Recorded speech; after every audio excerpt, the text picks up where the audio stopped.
Hello बच्चों, कैसे हैं आप सब? बढ़िया, मज़े में।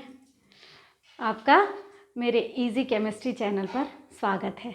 हम लोग आज पढ़ने जा रहे हैं क्लास 10th की कार्बन और उसके यौगिक, यानी कि unit 4 carbon and its compound. तो चलिए पढ़ते हैं।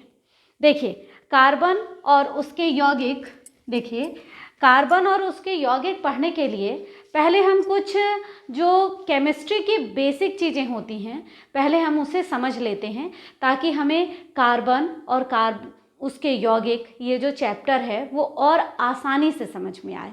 ठीक है, तो जैसे हम एक चीज़ समझ लेते हैं जिसको हम बोलते हैं परमाणु संरचना। हम परमाणु संरचना, ठीक है। अब देखो, ये भले इस चैप्टर में नहीं है, लेकिन अगर हमको परमाणु की संरचना थोड़ा समझ में आए तो हम बहुत आसानी से हम आगे इस चैप्टर को ईजिली कवर कर सकते हैं। देखिए, परमाणु की संरचना में क्या होता है, सबसे पहले परमाणु के अंदर एक होता है नाभिक, ठीक, और नाभिक के चारों ओर ये होते हैं कोश। ये इसको समझना चाहिए आप लोगों को, तब चूंकि हम क्लास 10th में हैं तो अगर हमें बेसिक क्लियर रहेगा तभी हमें केमिस्ट्री जो है वो अच्छे से समझ में आएगी।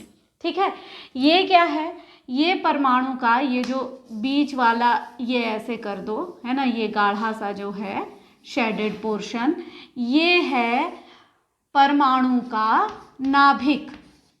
ठीक, ये नाभिक है। और इस नाभिक में कौन रहता है, इसमें रहता है प्रोटॉन, प्रोटॉन प्लस न्यूट्रॉन।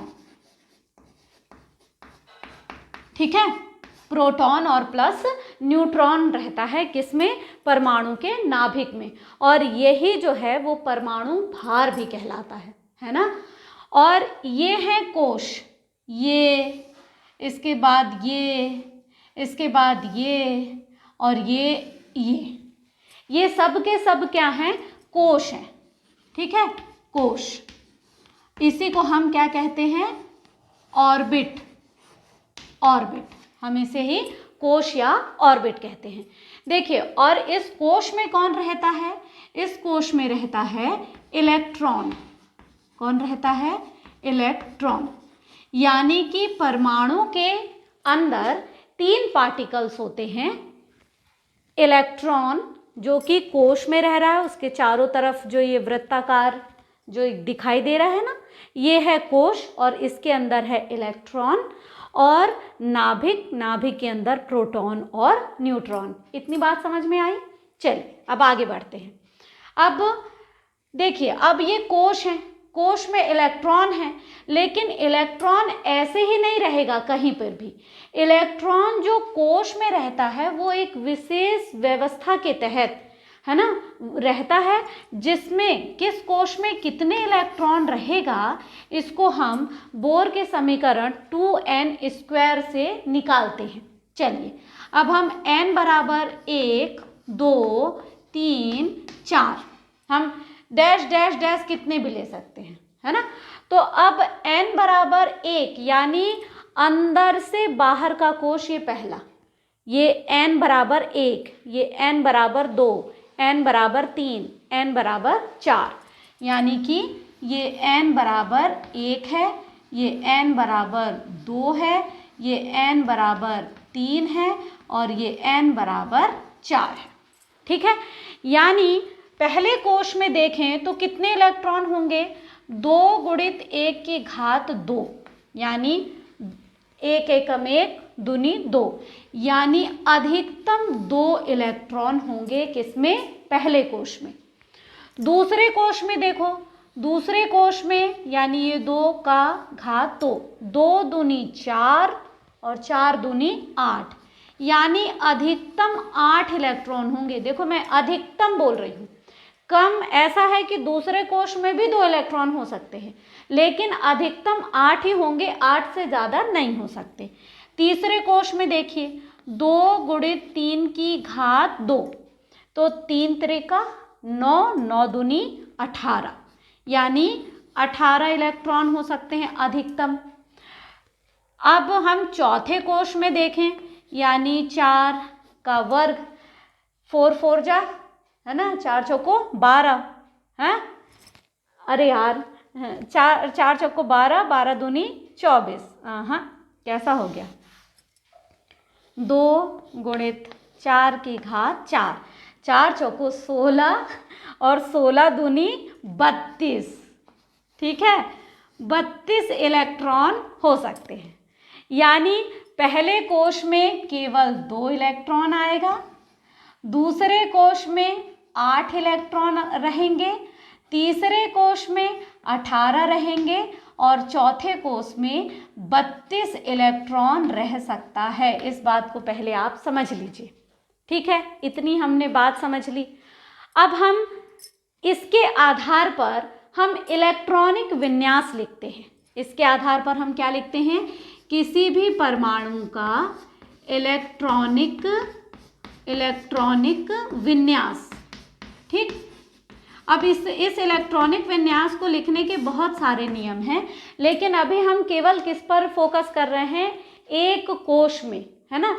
मान लीजिए कोई परमाणु है ए, है ना, और ए के पास है मानो 4 इलेक्ट्रॉन। तो 4 इलेक्ट्रॉन हैं, तो ये सबसे पहले वाले कोष में जाएगा। तो पहले कोष में जाएगा कितने, 2, क्योंकि अधिकतम 2 इलेक्ट्रॉन हो सकते हैं।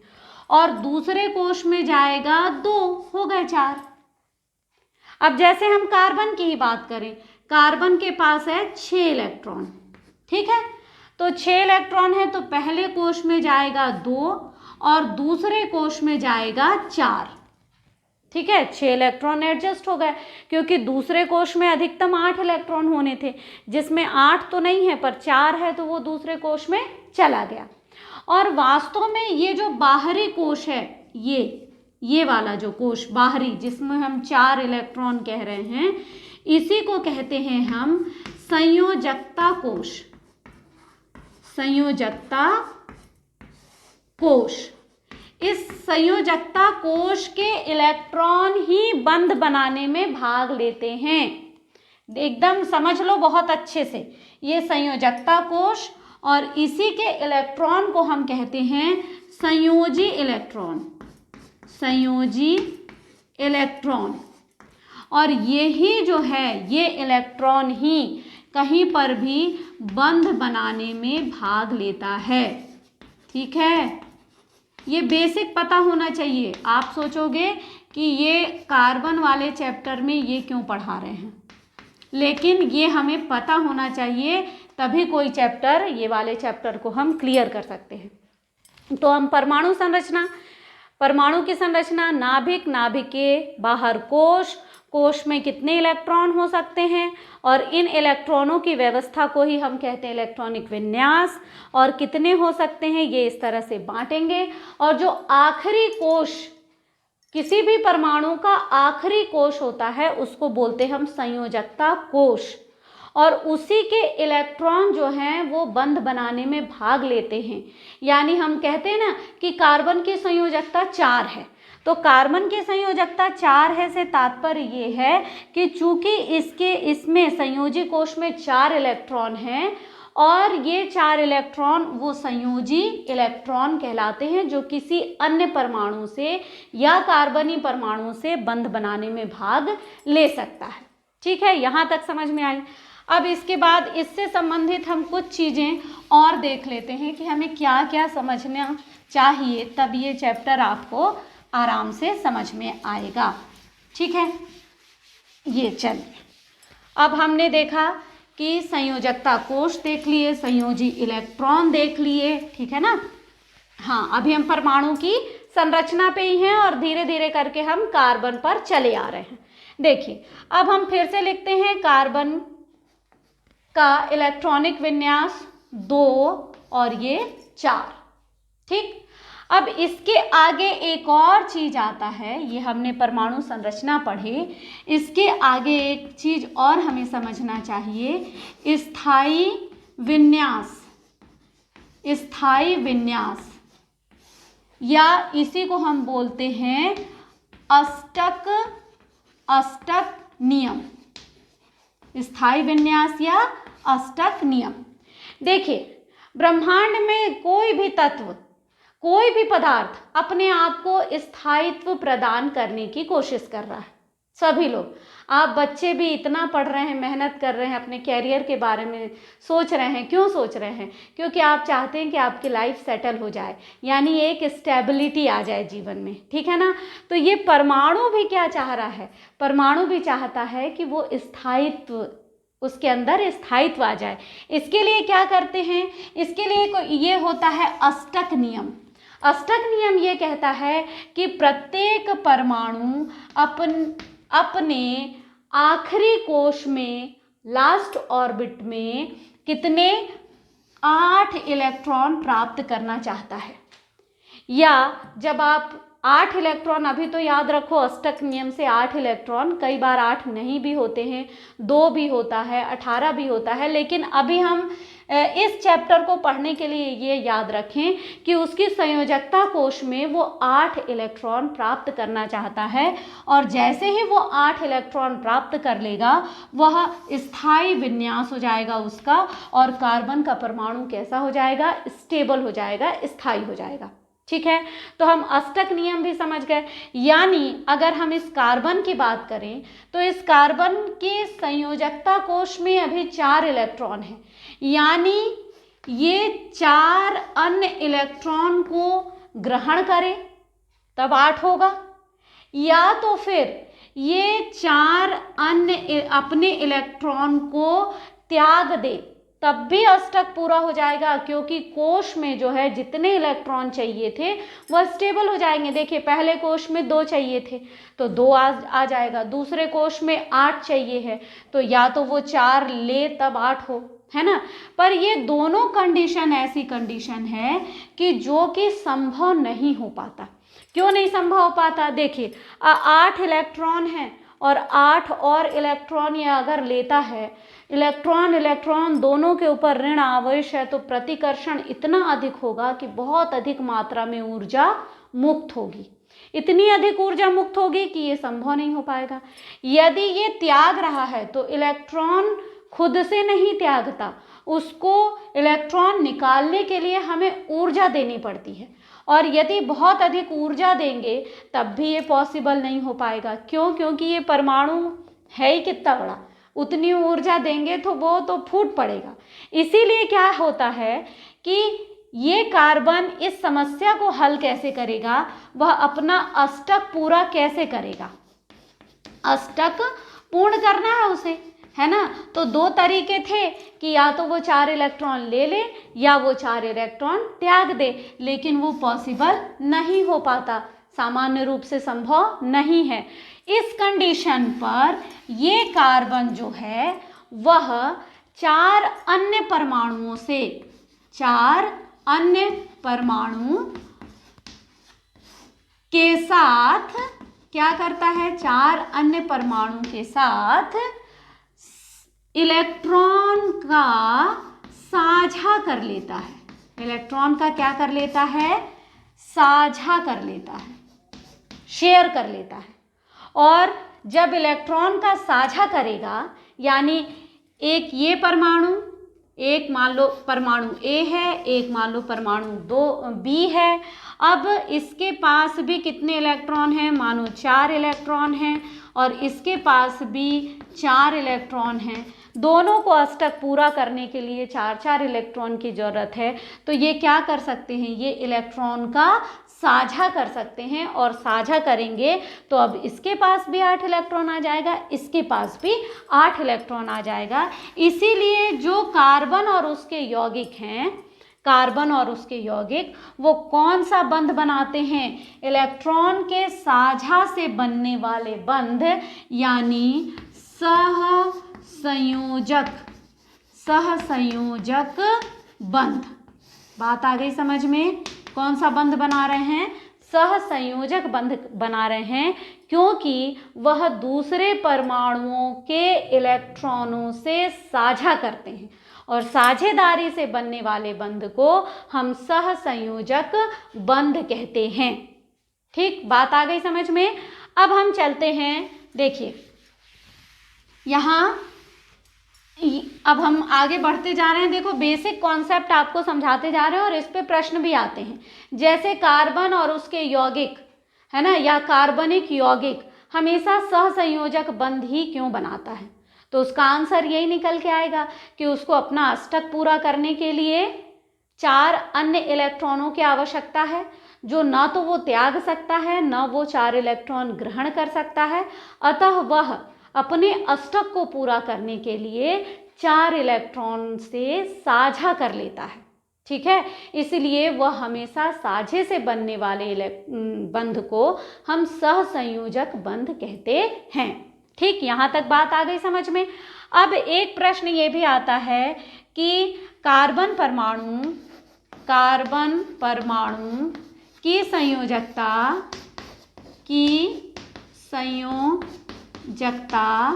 4 होती है। संयोजकता 4 होती है, तो होती है, ठीक है। क्यों? क्योंकि उसके पास उसके ये इस कोश को हम क्या बोलेंगे, संयोजकता कोश, है ना, अभी बताए थे। तो संयोजकता कोश में चूंकि 4 इलेक्ट्रॉन हैं और वो भी अनपेयर्ड अयुग्मित इलेक्ट्रॉन हैं, यानी ये कार्बन के पास 4 अयुग्मित इलेक्ट्रॉन हैं, इसीलिए वो 4 अन्य परमाणुओं के साथ साझा कर सकता है। इसके कारण इसकी संयोजकता 4 है। अगर मैं आपको बताऊं जैसे हाइड्रोजन, अब हम मीथेन की संरचना ही करके पढ़ के देखते हैं। मीथेन के पास हाइड्रोजन के पास 1 इलेक्ट्रॉन है, ठीक है। इस हाइड्रोजन के पास भी 1 इलेक्ट्रॉन है, इस हाइड्रोजन के पास भी 1 इलेक्ट्रॉन है, इस हाइड्रोजन के पास भी 1 इलेक्ट्रॉन है। अब क्या करेगा, अब कार्बन ने, चूंकि कार्बन इस हाइड्रोजन के 1 इलेक्ट्रॉन से साझा किया है और सहसंयोजक बंध बनाया है, इसीलिए अब चारों कार्बन का 1-1 इलेक्ट्रॉन, इस चारों हाइड्रोजन का 1-1 इलेक्ट्रॉन, ये पूरे किसके गोले में आ चुका है, कार्बन के गोले में आ चुका है। अब आप कार्बन में इलेक्ट्रॉन की संख्या देखिए इस आधार पर, 1 2 3 4 5 6 7 8, अष्टक पूरा हो गया। अब कार्बन के पास पहले कितने थे, 4 इलेक्ट्रॉन थे, लेकिन ये 4 अन्य हाइड्रोजन परमाणु के साथ इलेक्ट्रॉन का साझा करके बंध बनाए। इसके कारण अब इस स्थिति में कार्बन के ऑर्बिट में कितने इलेक्ट्रॉन हो गए, 8 हो गए, यानी उसका अष्टक पूरा हो गया और इसके कारण वह स्थायी विन्यास प्राप्त कर लिया। अब हाइड्रोजन की बात करते हैं। हाइड्रोजन के साथ देखो क्या हुआ, हाइड्रोजन के पास 1 इलेक्ट्रॉन था। आप हमेशा हाइड्रोजन को ऐसे 1 करके लिखते हैं कि नहीं, तो 1 इलेक्ट्रॉन है। अब ये हाइड्रोजन, अब साझेदारी होती है ना, तो दोनों परमाणुओं का समान अधिकार, ये देखो। अब हाइड्रोजन के ऑर्बिट में भी कितने इलेक्ट्रॉन हैं, 2, यानी उसका भी स्थायी हो गया, उसका जो संयोजकता कोश उसका था वो भी स्थायी हो गया। अब जैसे ये हाइड्रोजन, उसने 1 दिया, 1 कार्बन का है, अब ये ऐसे दिख रहा है, ये अब ऐसे और ये अब ऐसे, ठीक है, ठीक। यानी इससे क्या हुआ, साझे से एक बंध बना, कार्बन का अष्टक भी पूरा हुआ, यानी उसका भी स्थायी विन्यास हो गया, हाइड्रोजन का अष्टक भी पूरा हुआ, यानी उसका भी स्थायी विन्यास हुआ, और कुल मिलाकर दोनों परमाणु जब एक अणु के रूप में आए तो सभी का क्या हो गया है, संयोजकता कोश विन्यास स्थायी हो चुका है। और इस तरह से इसकी जो अब संरचना बन जाएगी वो कैसी बनेगी, ये कार्बन, यहाँ से हाइड्रोजन, यहाँ हाइड्रोजन, ये हाइड्रोजन और ये हाइड्रोजन, देखो, ठीक है। और इसी को हम कहते हैं मीथेन, यानी CH4, मीथेन, ठीक। तो और इसे कहते हैं हम इलेक्ट्रॉनिक बिंदु संरचना। ये जो अपन ने बनाया अभी, इसे हम कहते हैं इलेक्ट्रॉनिक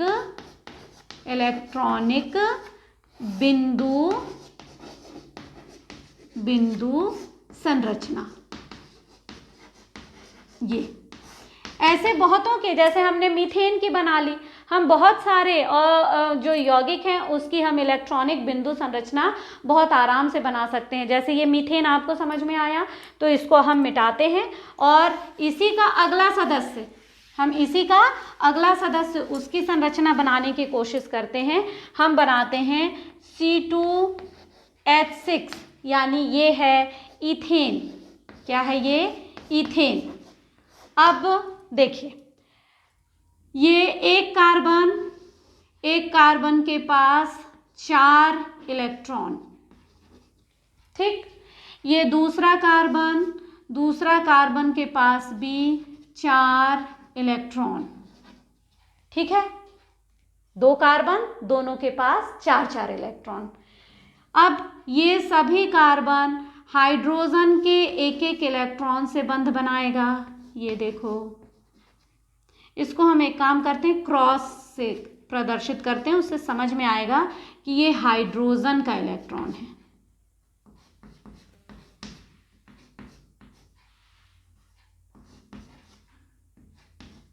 ये ठीक है। अब सभी हाइड्रोजन क्या हो जाएंगे? ये सभी हाइड्रोजन, ये देखो, अपना अपना एक बंध बना चुका है।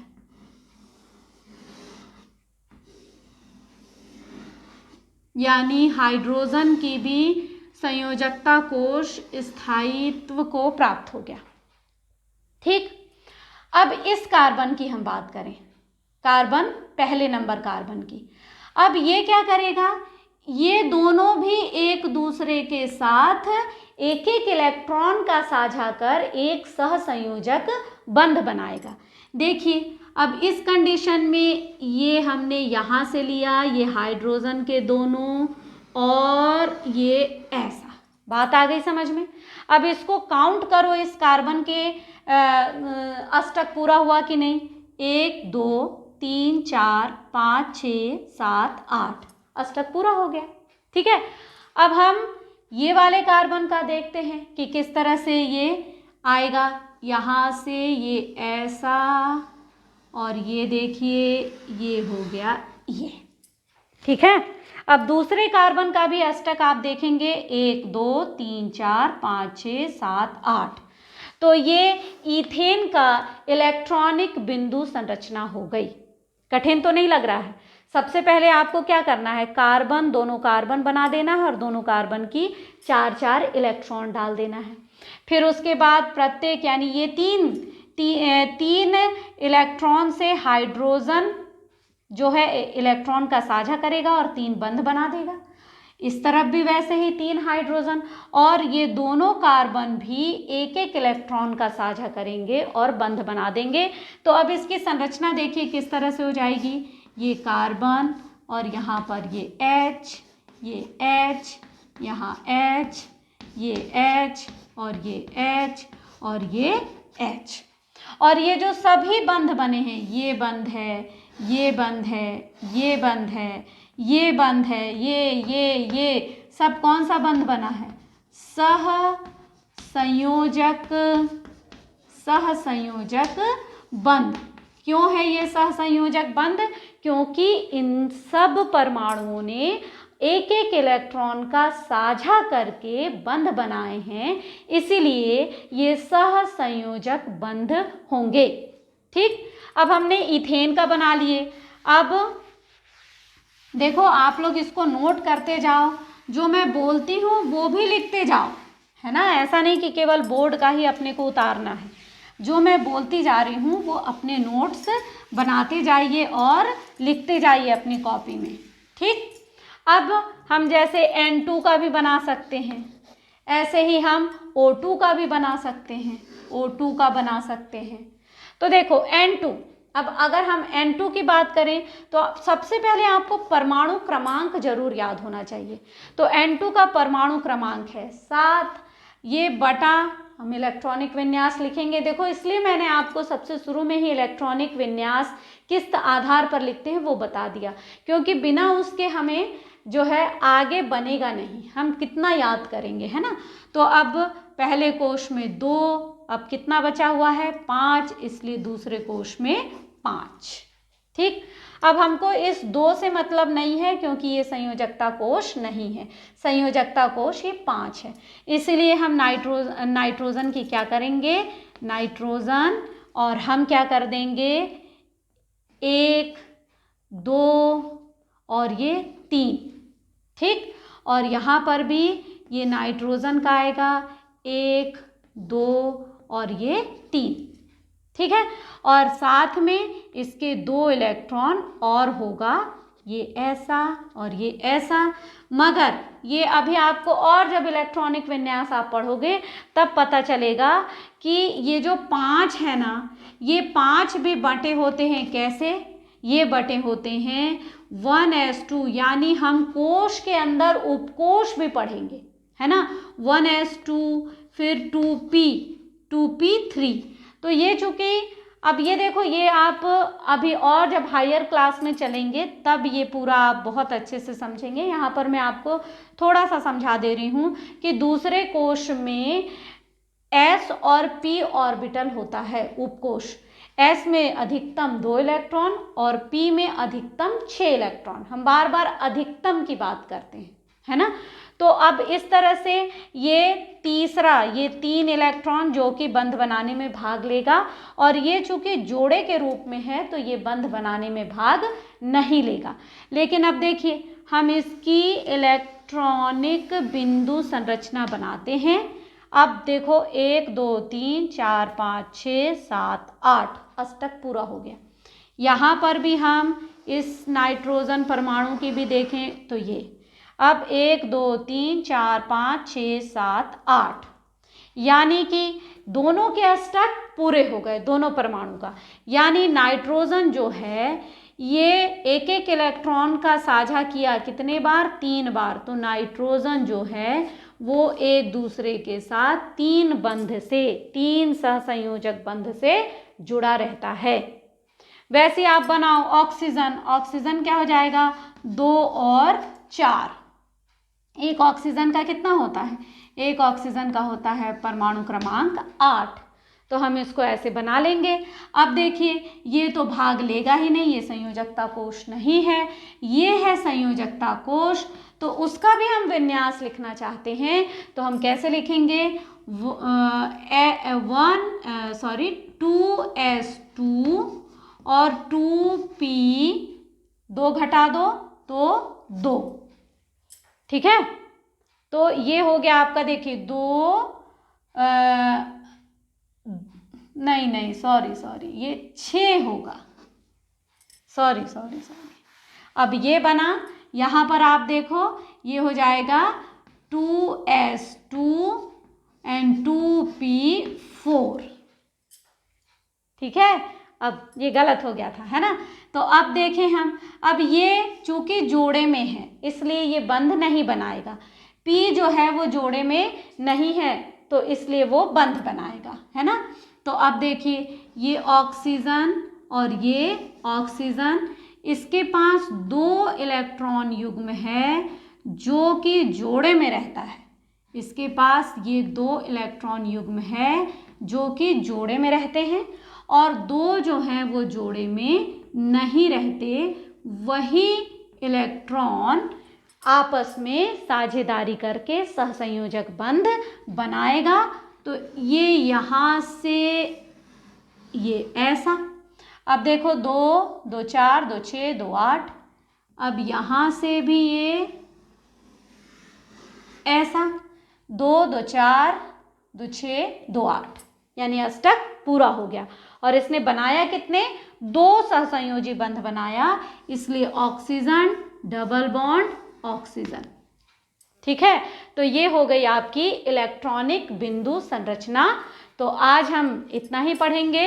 हमने सबसे पहले हम परमाणु की संरचना से स्टार्ट करते हुए हम कार्बन के इलेक्ट्रॉनिक विन्यास और फिर इलेक्ट्रॉनिक विन्यास को लेते हुए हमने आज इलेक्ट्रॉनिक बिंदु संरचना पढ़ी, और साथ में हमने पढ़ा कि कार्बन जो है वो सहसंयोजक बंध क्यों बनाता है और उसकी 4 संयोजकता क्यों होती है। तो ठीक है, ये सारे क्वेश्चन मैं इसी वीडियो के डिस्क्रिप्शन में डाल दूंगी, तो आप उसका आंसर लिख के मुझे ज़रूर कमेंट कीजिएगा कि बना आपसे या नहीं बना। ठीक है, तो मिलते हैं अगले वीडियो में। चैनल को सब्सक्राइब करो, लाइक करो और शेयर करो।